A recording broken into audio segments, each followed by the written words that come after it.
Excellency, we eagerly anticipated your address to our Parliament, and we were not disappointed by your gracious words. Thank you very much.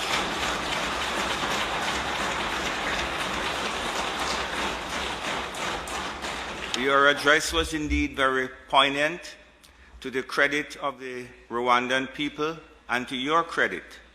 The Rwandan Republic has emerged as a nation focused and intent on developing the economic, social, and political stability characteristic of a modern and prosperous democracy. Your Excellency, like the people of Jamaica, who have overcome much in our history, the people of Rwanda have demonstrated a resilience and fierce determination to advance despite the obstacles common to developing states. Your visit augurs well for strengthening the relations between Rwanda and Jamaica, and we look forward to using this opportunity to further cooperation and deepen the harmony between our two nations, and by extension, the rest of the African continent.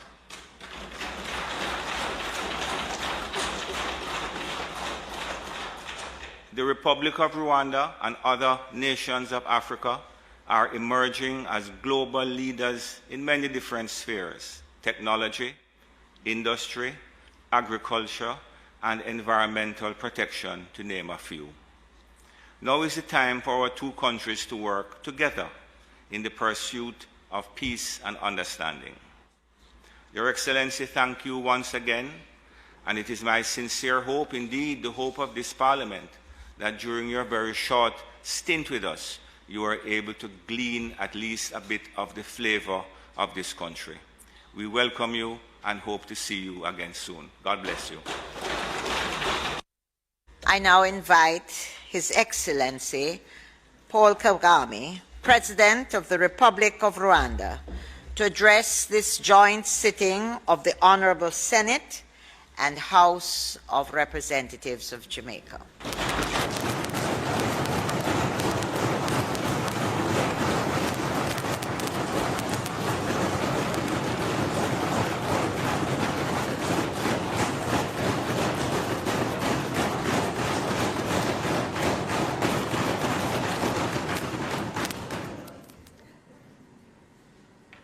The Honorable Thomas Tevez Finson, President of the Senate, the Honorable Marisa Dorempo Filbert, Speaker of the House of Representatives, the Most Honorable Andrew Holness, Prime Minister, the Honorable Mark Golding, Leader of the Opposition, Honorable Senators and Members of Parliament, distinguished ladies and gentlemen.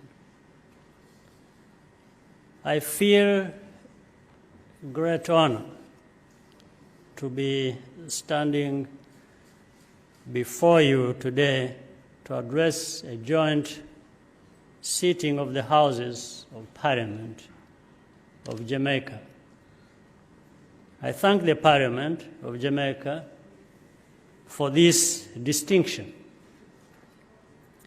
Yesterday, I paid tribute to Marcus Garvey at National Heroes Park.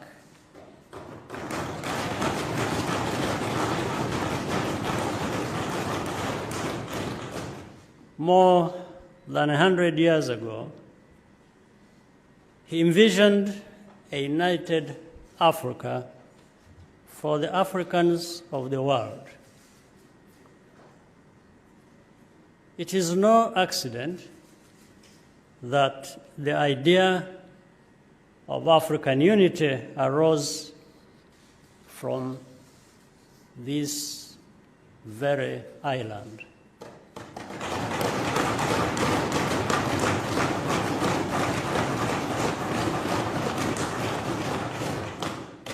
Among the descendants of those who had been forcibly separated from their ancestral homeland, the pain of disunity and contempt was deeply felt.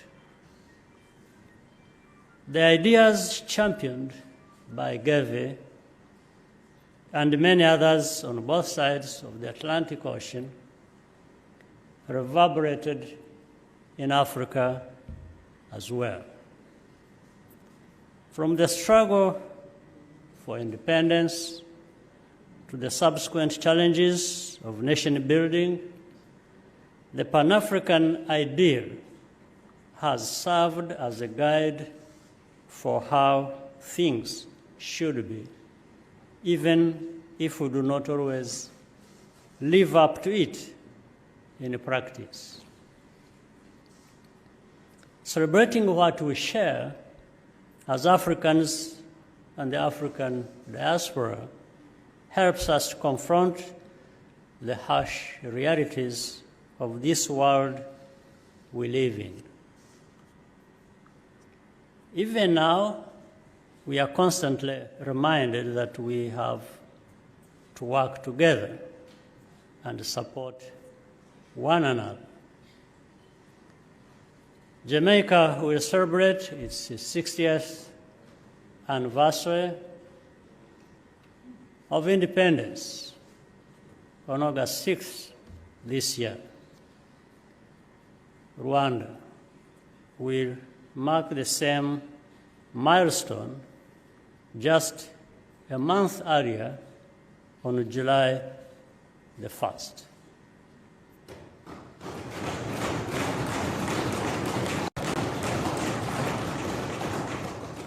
Jamaica has many achievements of which it is rightly proud. On behalf of the government and people of Rwanda, I wish to congratulate you here today. The launch of the Jamaica 60 celebrations last night was a fitting tribute to the enormous progress Jamaica has made. Independence is a date in history, but it is also a mindset. The power of an anniversary comes from the opportunity to remind a new generation of the struggles that came before.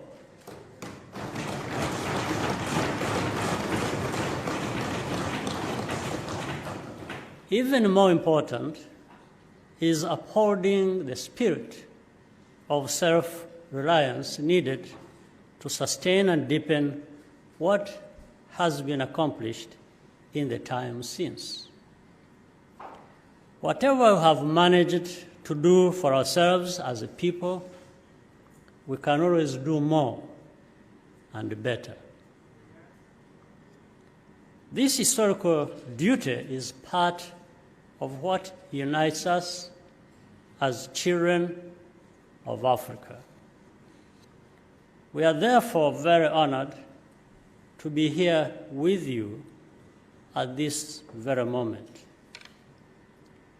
I have a simple message to share today. We are not strangers to one another. In our diversity, we share common traits. Our peoples are resilient, creative, and, as our common history shows, also indestructible.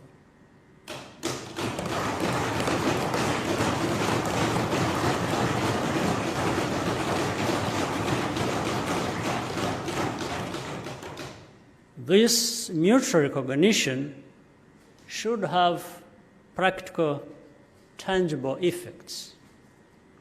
We belong to a number of important multilateral bodies, including the Commonwealth, and the Organization of African, Caribbean, and Pacific States. As the newest member of the Commonwealth, Rwanda is proud to host the next Heads of Government meeting in Kigali in June this year.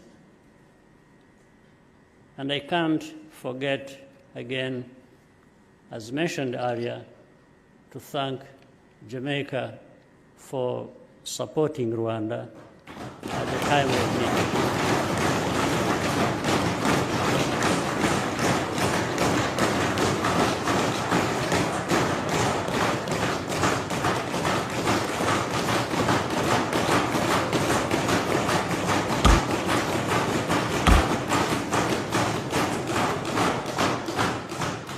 We hope to see strong representation from the Commonwealth, Caribbean.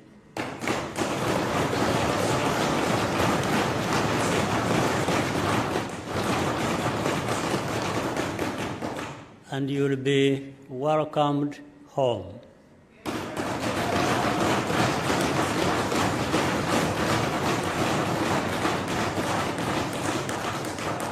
Africa and the Caribbean should work together to advance. This mutual recognition should have practical, tangible effects. We belong to a number of important multilateral bodies, including the Commonwealth and the Organization of African, Caribbean, and Pacific States. As the newest member of the Commonwealth, Rwanda is proud to host the next Heads of Government meeting in Kigali in June this year. And I can't forget again, as mentioned earlier, to thank Jamaica for supporting Rwanda at the time of need.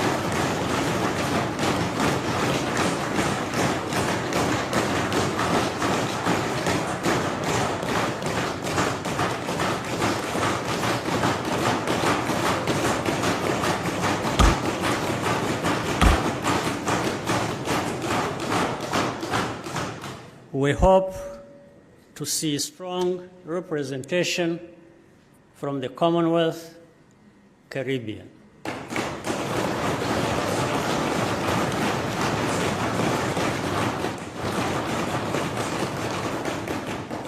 And you'll be welcomed home.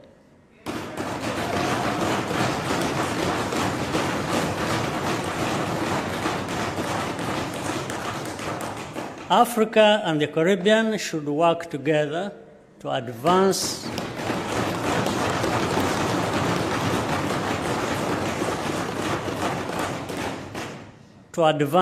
common positions in these bodies where our interests align, as they often do.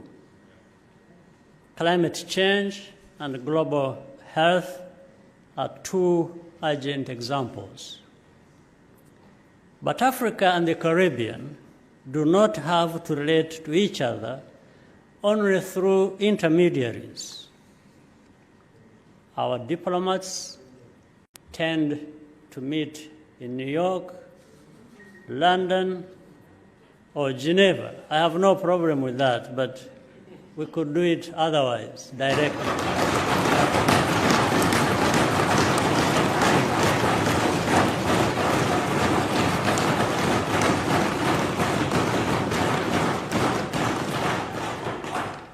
When our young people get to know each other, it is probably at universities, in similar places. We could do a lot more.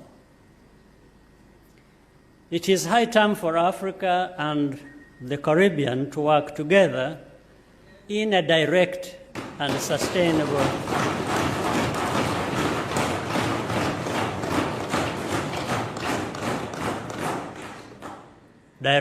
sustained manner, both through our representative regional organizations, CARICOM and the African Union, and bilaterally. The first Africa CARICOM summit last September was long overdue and must be built upon.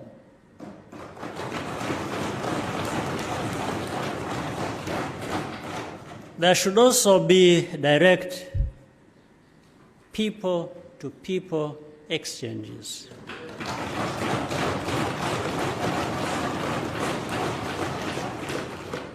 Particularly for the youth and entrepreneurs.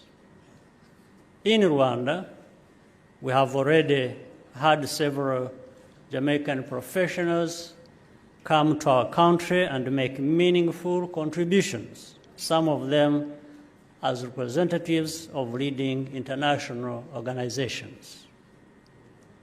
This has only made us want to see more people from Jamaica and this region in Rwanda.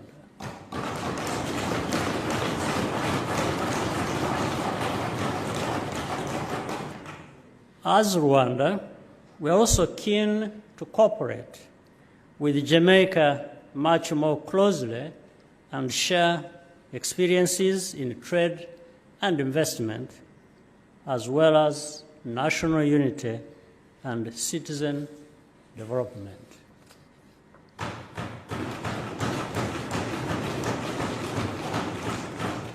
Let's exchange with each other directly and thereby honor the history that joins us and make it a potent force for practical cooperation in the modern world.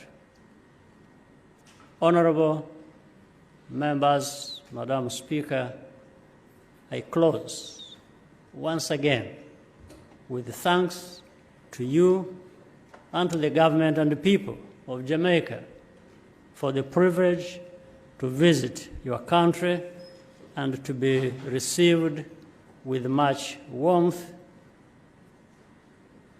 and solidarity. I thank you once again, Prime Minister, Right Honorable, for inviting me to come to this beautiful land. Thank you for your kind attention.